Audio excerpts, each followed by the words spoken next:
Pada episode sebelumnya, kita sudah mengenal 3 gerbang logika utama, AND, OR, dan NOT. Kali ini, kita akan melihat bagaimana jika ketiga gerbang logika tersebut digabungkan sehingga membentuk suatu rangkaian yang ternyata selama ini juga sangat sering kita gunakan. Tapi seperti biasa, kita sering tidak menyadarinya. Tentunya, kita pasti mengenal dengan memori, bukan? Komputer, smartphone, bahkan konsol game juga memilikinya. Manusia menyimpan segala ingatan mereka di dalam otak. Nah, perangkat elektronika digital juga menyimpan sesuatu seperti file pekerjaan, musik, video, game, dan lainnya. Tempat penyimpanan data inilah yang disebut memori.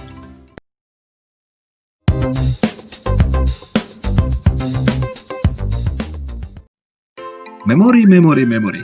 Ayolah, kenapa cepat sekali penuh? Kita pasti sering frustasi karena seluruh data yang kita miliki tidak muat dalam memori dalam komputer atau smartphone kita, kan? Well, universe, berapa kapasitas memori smartphone yang kalian gunakan sekarang? Apakah sudah penuh? Share di kolom komentar ya. Dengan kapasitas memori yang semakin hari semakin besar, pernahkah kita membayangkan bagaimana dulu? Pertama sekali, memori tercipta dengan hanya mampu menyimpan data 1 bit. Dulu, apa hebatnya menyimpan 1 bit data? Namun, kita tahu segalanya dimulai dari hal yang kecil dan sederhana. Begitu juga dengan memori. Ternyata, dengan menggabungkan ketiga gerbang logika digital dapat membuat sebuah memori sederhana yang mampu menyimpan data sebesar 1 bit. Seperti yang sudah dijelaskan pada episode sebelumnya, gerbang logika dapat mengeluarkan output tertentu dengan syarat inputan yang tertentu pula. Dengan kata lain, memori juga merupakan rangkaian logika digital kombinasi yang memberikan output sesuai nilai input yang telah berhasil disimpan sebelumnya.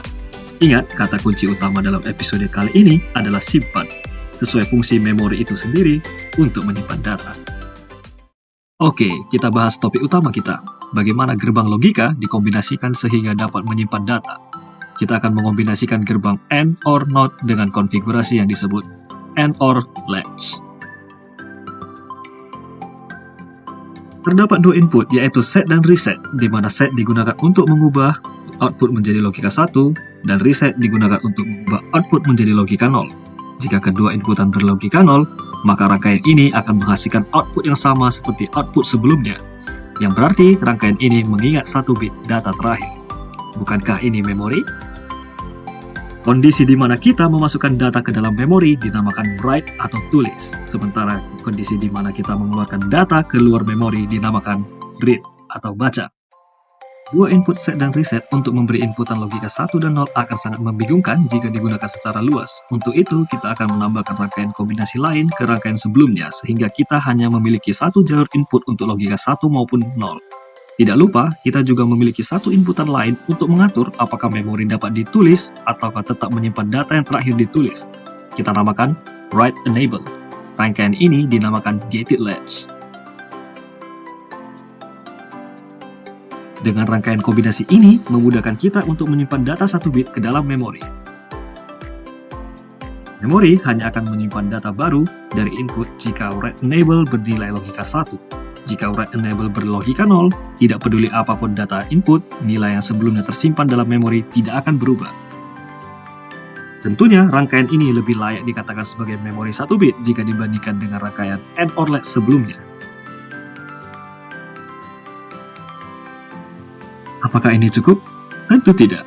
Kita dapat menentukan apakah ingin menulis data baru ke dalam memori atau tidak dengan write enable. Lalu bagaimana jika kita juga perlu menentukan apakah kita ingin membaca isi dari dalam memori atau tidak. Dengan kata lain, kita memerlukan read enable. Caranya adalah dengan menambahkan 1 gerbang AND pada output. Input pertama gerbang AND baru ini akan dihubungkan ke output dari gated latch. Selanjutnya, write atau read enable akan dihubungkan dengan gerbang NOT melalui jalur baru, dan output gerbang NOT tersebut akan menjadi input kedua dari gerbang AND yang kita tambahkan. Sehingga, output dari rangkaian kombinasi ini hanya akan bisa dibaca ketika kita mengaktifkan read enable. Pada bagian write atau read enable akan mengatur apakah memori akan melakukan write atau read, di mana logika 1 akan melakukan write ke memori, dan logika 0 akan melakukan read dari memori. Dengan begitu, kita berhasil membuat sebuah rangkaian logika kombinasi yang berfungsi sebagai memori 1 bit dengan fitur write dan read. Lalu, apakah ini sudah cukup? Tentu saja, 1 bit memori sangat jauh dari kata cukup untuk menyimpan data yang memiliki kapasitas bergiga-gigabyte. Namun setidaknya kita sudah memahami bagaimana awal terlahirnya sebuah memori, mulai dari kapasitasnya yang paling rendah, yaitu 1 bit. Di episode selanjutnya, kita akan melihat bagaimana cara kerja gerbang logika jika dilihat dari sisi elektronika. So stay tuned and it's time for me to sign out. I see you when I see you.